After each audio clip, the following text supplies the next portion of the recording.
My golden child sister caused an accident, but I was kicked out at 17, and they even tried to sue me for my own house. I need to unburden myself here because growing up in my family wasn't just challenging, it was suffocating. Love and support were foreign concepts. Amanda, my sister, was untouchable, her every misstep overlooked, while I became the default blame for everything that went wrong. Even as a child, this pattern was painfully clear. Amanda once got her hands on some markers and turned the dining room walls into her personal art exhibit.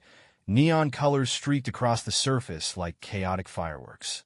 When my mom discovered the mess, she stormed straight into my room without a second thought. I hadn't even left my toys that day, but her fury landed squarely on me. Amanda stood in the doorway, marker cap in hand, her smirk devilishly triumphant as I was dragged off for punishment, grounded for 2 weeks for something I hadn't done. As we grew older, Amanda's antics only grew bolder, and somehow my culpability expanded with them. By the time she was 15, she'd swiped my dad's credit card and gone on a spending spree, designer outfits, shoes, even a brand new phone, racking up over $5,000. When the bank flagged the transactions, I foolishly thought she might finally face the consequences. Instead, my parents accused me of conspiring with her to steal the card, a ridiculous notion considering I had no idea where my dad even kept it. While Amanda got to keep much of her ill-gotten haul, I lost my allowance for months and endured endless lectures about responsibility. But nothing topped the car incident. Amanda was 18 by then, and as a reward for her supposed maturity, my parents gifted her a brand new car. Meanwhile, I was still pedaling around town on my battered old bike. Amanda, never one for caution, took the car to a party, got drunk, and crashed it into the neighbor's fence. The police got involved, the insurance rates skyrocketed, and the car was totaled. Any reasonable person would assume she bore the blame, but no, my parents pinned the entire fiasco on me, claiming that if I'd been a better brother, she wouldn't have felt the need to act out. Their logic was baffling, even cruel. By the time I was 17, I'd all but given up on trying to please them. Then came the accusation that broke me. Amanda, working part-time at a boutique, managed to lose $200 from the register. Naturally, she pointed the finger at me. The kicker? I hadn't even been in town that day, as I was visiting a friend 2 hours away. My parents, predictably, didn't care about the alibi. They called me a thief, blaming me for tarnishing Amanda's reputation. That night, my dad shoved a packed suitcase into my hands and informed me I was moving in with my grandmother. No explanation, no opportunity to defend myself, just an abrupt dismissal from their lives. My grandmother Loretta lived in a modest, quiet town a few hundred miles away. She greeted me with a warmth I hadn't felt in years, pulling me into a hug that conveyed more care in a moment than I'd experienced in my entire childhood. Her house was small and worn, but welcoming, a stark contrast to the cold sterility of my parents' home. She didn't press me for details about why I was there. I think she already knew, having witnessed my family's dynamics from the sidelines over the years. Life with her was simple, but lonely. Without internet or my friends, I spent most of my time reading or helping around the house. She cooked my favorite meals and shared stories about my dad's younger years, trying to make me feel at home. But the ache of abandonment lingered. A few months later, Amanda called out of the blue. Her voice was syrupy sweet, the kind of tone she used when she wanted something. She suggested I apologize to our parents. Apologize for what? Exactly? For a lifetime of shouldering the blame for her misdeeds? I hung up without a word, unable to stomach the thought of groveling for their approval. Decades have passed since those days, but the scars remain. Therapy has helped, but some wounds seem impervious to healing. Amanda's life, by all accounts, turned out perfectly. She's married, has kids, and plays the role of the idyllic suburban mom. Every Christmas, she sends me a card as though we're still family, as though the past didn't happen. I never respond. My own life is quiet and modest, steady work, a handful of close friends, and Max, my mischievous cat, who's been my most loyal companion. Still, on quiet nights, the memories resurface, replaying like a broken record. I wonder if I'll ever shake the feeling of being that kid who was never enough. But I'm learning to let it go one small step at a time. Sharing this now feels like a release, even if I'm not looking for advice, just the simple relief of finally putting it into words. About 6 months after moving in with Loretta, I stumbled upon an envelope in the mailbox addressed to her. The return address was from a law firm I didn't recognize, which immediately piqued my curiosity. When she entered the kitchen for her morning coffee, I handed it to her and asked, "What's this?" She frowned, slipping on her reading glasses, brushing it off as probably nothing important. But as she read the letter, her face turned ashen, her hands trembling. She set the paper down without a word, and my stomach churned. "Grandma, what is it?" I asked hesitantly. Her voice, barely audible, carried a weight that made my chest tighten. It's about the house." As it turned out, Loretta had been behind on her mortgage for months. Years ago, she'd taken out a second loan to cover mounting medical debts, and now the bank was threatening foreclosure. The worst part? My parents had been informed as her next of kin and had done absolutely nothing to help. The anger that surged through me was almost unbearable. Amanda was out there living her dream life in a house worth over $400,000, while the one person who had ever shown me genuine kindness was about to lose her home. The days that followed were a blur of phone calls to banks and debt collectors, trying desperately to buy us some time. Loretta tried to stop me, insisting it wasn't my burden to bear, but I couldn't just sit back and watch her lose everything. I convinced her to let me take on a second job, and soon I was spending my nights bussing tables and scrubbing dishes at a local diner until my hands were raw. It was exhausting, but seeing the relief on her face when we scraped together enough for the next payment made every grueling hour worth it.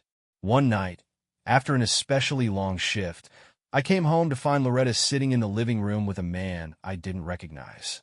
He was in his 40s, wearing a worn suit and carrying a battered briefcase. Loretta introduced him as Carl, an old friend and a lawyer who'd offered to help us. Carl explained that he'd been reviewing Loretta's case and had found inconsistencies in the bank's paperwork. There was a chance we could fight the foreclosure. It wasn't a guarantee, but for the first time in months, there was a glimmer of hope. While Carl worked on the legal side, I threw myself into as many hours as I could handle. At that point, it wasn't just about saving the house. It was about proving to myself that I could rise above everything life had thrown at me. Every time I felt like giving up, the image of Amanda's carefree existence fueled my determination. Just as things were starting to look up, disaster struck. One evening, as I was getting ready for work, Loretta collapsed in the kitchen. I found her on the floor, gasping for air, and my heart nearly stopped. My hands shook so badly I could barely dial 911. The paramedics arrived quickly, but it felt like an eternity before they rushed her to the hospital. I followed in my old, beat-up car, praying the entire way. The doctor said she'd had a heart attack. She survived, but just barely. Seeing her in that hospital bed, hooked up to countless machines, shattered me. I couldn't lose her, not after everything she'd done for me. But the medical bills were astronomical, and I knew we couldn't keep up. Out of desperation, I called my parents, hoping against hope they'd finally step in. My dad answered, but his response was as cold as ever. "We've done enough for her," he said dismissively. "She's your responsibility now." I hung up, seething with anger and disbelief. How could they be so heartless? Amanda lived in luxury, yet they wouldn't lift a finger to help their own mother. It was as if I didn't even exist to them anymore. Back at the hospital, Loretta squeezed my hand weakly, her voice barely a whisper. "You've already done so much, Anthony. I'm proud of you." Her words were a balm to my wounded heart and gave me the strength to keep fighting. With Carl's help and every ounce of effort I could muster, we managed to save the house. It wasn't easy, but it was worth every struggle to bring her home. For the first time in years, I felt like I'd accomplished something real. Years later, after living with Loretta and learning so much from her resilience, I found myself standing on the threshold of a life I'd never dared to dream of: independence. The day I signed the papers for my first home, a modest but charming 2-story craftsman in a quiet suburb, I felt a mix of pride and disbelief. It wasn't just a house. It was a symbol of everything I'd fought for, a testament to reclaiming my life on my terms. The house had a wraparound porch and a spacious backyard, perfect for the garden I'd always wanted. It wasn't extravagant, but it was mine well ours. I made sure to include Loretta's name on the deed. It wasn't just a gesture. It was my way of honoring the woman who had been my rock when no one else cared. Getting to that point hadn't been easy, but every struggle was worth it. I threw myself into the grind, juggling jobs and pinching every penny I could. The breakthrough came when I landed a full-time role as a project coordinator at a local logistics firm. The pay wasn't spectacular, but it was steady, and it came with benefits. For the first time in what felt like forever, I could finally exhale. At the job, I found something unexpected, a second family. Jacob, my no-nonsense supervisor, had a tough-love approach that masked a genuinely kind heart. Maria, a coworker with a passion for baking, frequently brightened our days with homemade cookies and brownies. Then there was Ethan, a junior analyst with a razor-sharp wit who quickly became one of my closest friends. They didn't know all the details of my past, but they understood enough to see why I was so driven. One Friday after work, Ethan convinced me to join him for drinks, something I rarely did. Preferring quiet nights at home, I hesitated, but his insistence won out. We ended up at a dimly lit bar downtown, where he ordered us a round of whiskey shots. Raising his glass, he grinned and asked, "So, what's the big plan now that you're officially a homeowner?" I laughed, admitting, "I'm just trying to take it one day at a time." Ethan smirked knowingly. "You? Taking things one day at a time? I don't buy it. You're too much of a planner." He wasn't wrong. Even as I celebrated, my mind was already buzzing with next steps. The house needed a new roof, updated plumbing, and more. But after everything I'd endured, those challenges felt manageable. Of course, life is a way of blindsiding you just when you think you're on steady ground. A month after moving in, I came home to find a letter taped to my front door. It was from someone named Greg Hawkins, claiming to be the house's previous owner. He alleged there had been an issue with the sale and threatened legal action to reclaim the property. Panic swept over me. I immediately called the real estate agent who'd helped me, and she reassured me that everything was legitimate. Still, the letter gnawed at me, and I couldn't shake the feeling that something was amiss. Determined to get answers, I spent hours at the county clerk's office the next day, sifting through records. What I found only deepened the mystery. Greg Hawkins wasn't listed as the previous owner. Instead, the property had been held by a shell corporation. Why would anyone go to such lengths to obscure the house's history? I turned to Carl, the lawyer who had once helped Loretta. Though semi-retired, he agreed to review the documents. A few days later, he called me into his office. Leaning back in his chair, he said, "Anthony, this is bigger than you think." Carl explained that the house was tied to a real estate scam. The shell corporation had been flipping properties, inflating their values, and selling them to unsuspecting buyers like me. While my purchase was technically legal, there were powerful players with a lot to lose if the scheme unraveled. For weeks, I lived in a state of perpetual anxiety, waiting for the situation to explode. Then, one evening as I worked on repairing the backyard fence, a wiry man approached me. His face bore the wear of hard times, and his gravelly voice immediately put me on edge. "You Anthony?" he asked. "Who's asking?" I replied cautiously. "Name's Greg Hawkins," he said, lighting a crumpled cigarette. "We need to talk." I reluctantly invited him to sit on the porch, though my instincts screamed to keep my distance. Over the next hour, Greg shared his story. He claimed he'd been cheated out of the house in a shady foreclosure deal and had been fighting to reclaim it ever since. I couldn't tell if he was being truthful, but his desperation was evident. As he spoke, I found myself empathizing with him. I understood the helplessness of being crushed by a system rigged against you. Even so, I couldn't let his struggle become mine. I worked too hard to get here. With Carl's guidance, I navigated the legal labyrinth, and the court ultimately ruled in my favor. Greg was forced to back off, but the ordeal left me shaken. It was a stark reminder that no matter how far I'd come, life would always throw new challenges my way. Through it all, Loretta remained my anchor. She moved into the house shortly after I bought it, and her presence transformed it into a home. She spent her days tending the garden, humming old tunes, and cooking meals that filled the space with warmth. On quiet evenings, we'd sit on the porch together, watching sunsets and talking about everything and nothing. One night, under a blanket of stars, Loretta turned to me. "You've come a long way, Anthony," she said softly. "I hope you know how proud I am of you." Her words brought tears to my eyes. For so long, I had been fighting to prove my worth to myself, to the world, and maybe even to my parents. But in that moment, I realized I didn't need anyone else's approval. What mattered was the life I had built and the person I had become.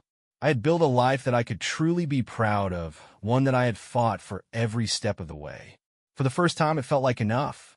My home, once just a structure of walls and a roof, had transformed into a sanctuary.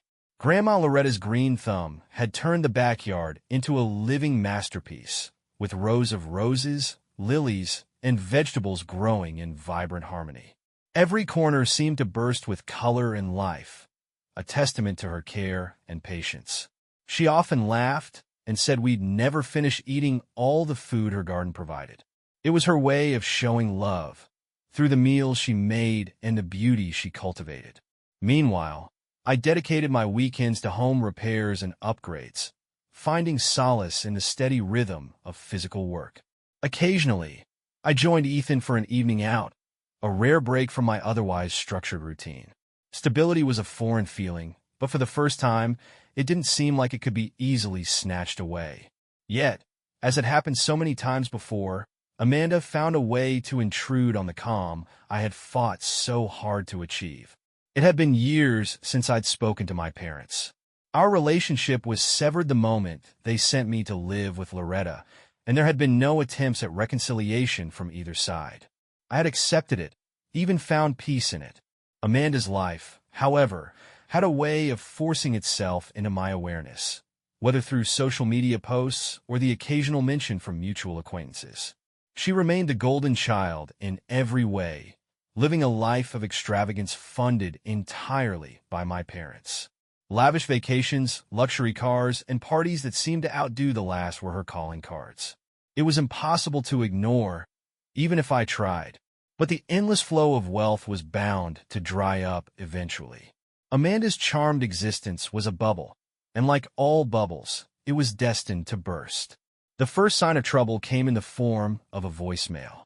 After a particularly grueling day at work, I noticed my phone blinking with a new message. The number was unfamiliar, but curiosity got the better of me. As soon as I heard my mother's voice, the years of silence came rushing back in an instant. She sounded exactly as I remembered, sharp, cold, and commanding, but there was something else this time. Beneath the veneer of control was a tone I had never associated with her before: desperation. She said they needed to talk and that it was urgent. Her words struck me, but I wasn't ready to respond. The door to that part of my life had been closed for a reason, and I wasn't sure I could bear to open it again. A week later, the decision was made for me. While I was outside fixing a loose railing on the porch, an old, beat-up sedan rolled into the driveway.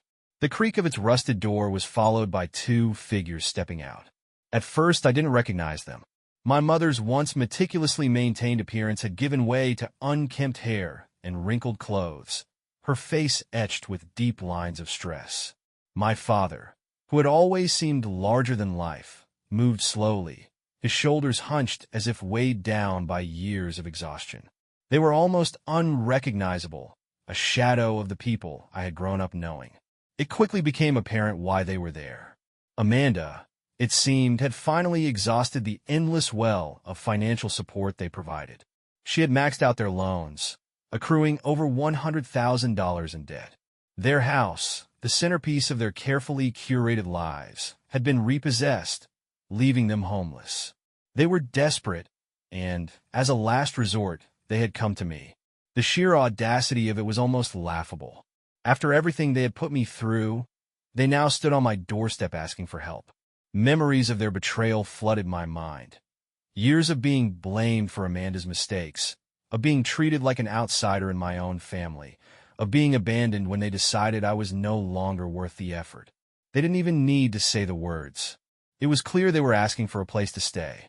The desperation in their voices was real, but so was my resolve. Their choices, made so long ago, had consequences. They had made it clear who mattered most to them, and it wasn't me. Now they were standing in front of me, reaping what they had sown. I refused their request. They left, their faces a mix of anger, sadness, and disbelief. In the days that followed, my emotions were a storm of anger, sadness, and even guilt. I couldn't shake the echoes of their plea from my mind, but every time I questioned my decision, I reminded myself of the years I had spent cleaning up the messes they left me with. This was a consequence of their own making. It wasn't my responsibility to fix it now. Weeks later, I heard through a mutual acquaintance that my parents had taken shelter in a nearby town. Amanda, predictably, had refused to help them, disappearing as soon as their money ran out. The irony wasn't lost on me, but I chose not to dwell on it. For once, I wasn't going to let their chaos disrupt my peace. Life slowly returned to normal. I focused on work, cared for Loretta, and continued turning my house into the haven I had always dreamed of. Just as I thought the storm had passed, another wave of their influence crept back into my life. One evening, while sitting at the kitchen table with Loretta, I received a certified letter.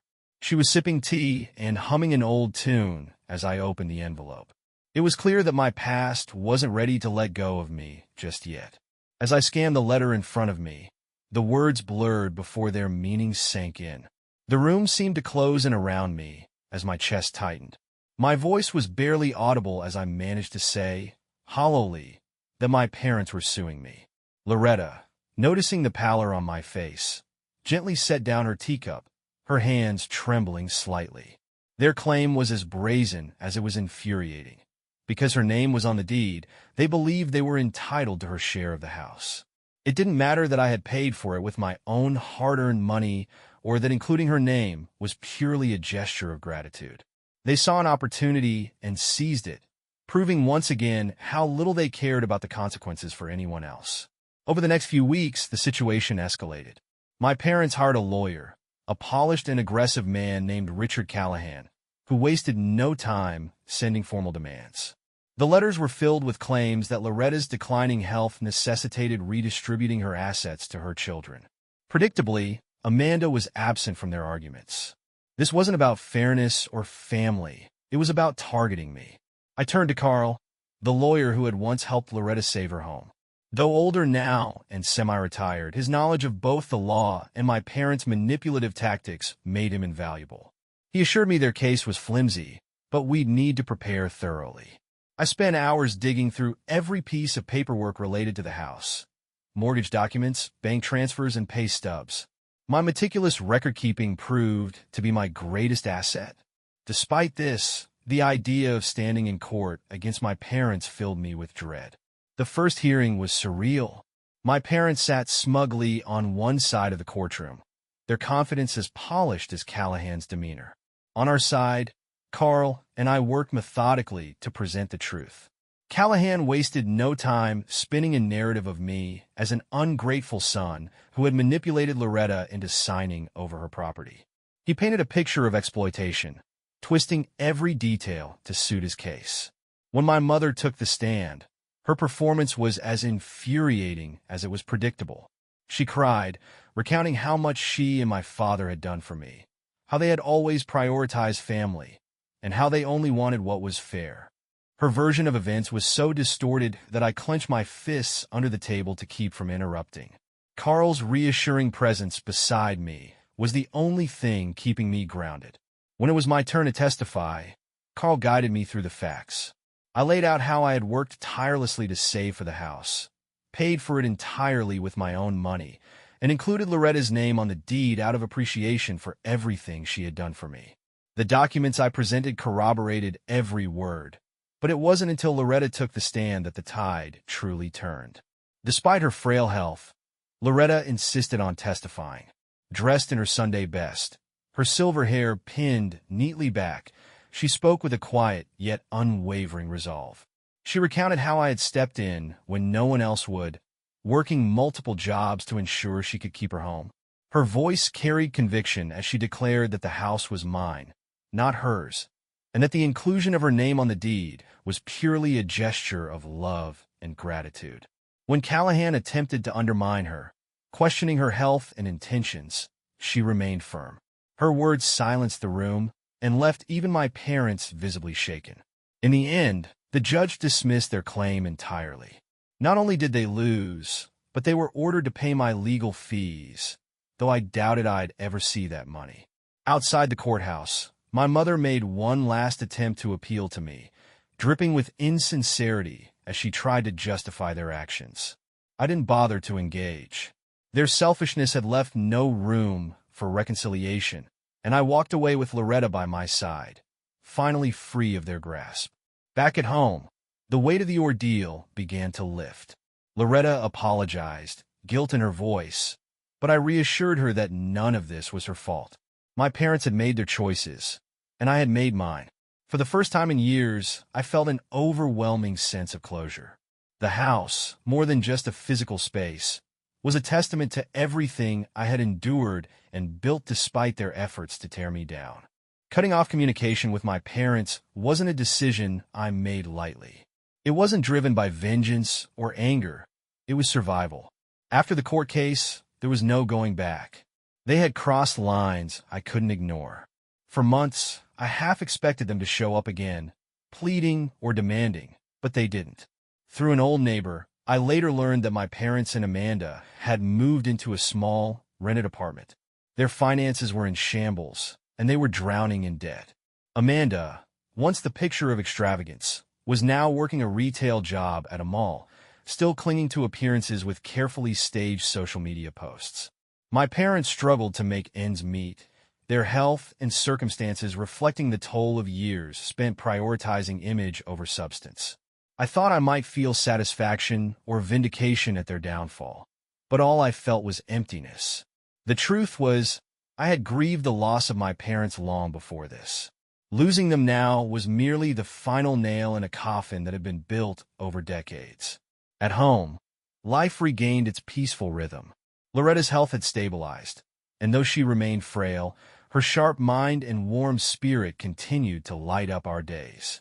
We spent hours in the garden planting flowers, sharing meals, and cherishing the quiet joy of each other's company. My friends, particularly Ethan and Maria, became my chosen family, offering support without prying too much into the past. Their presence reminded me that I was no longer alone. The house, my sanctuary, was more than a place to live. It was a symbol of everything I had fought for, of the life I had reclaimed. Despite everything my parents had done, they hadn't been able to take this away from me.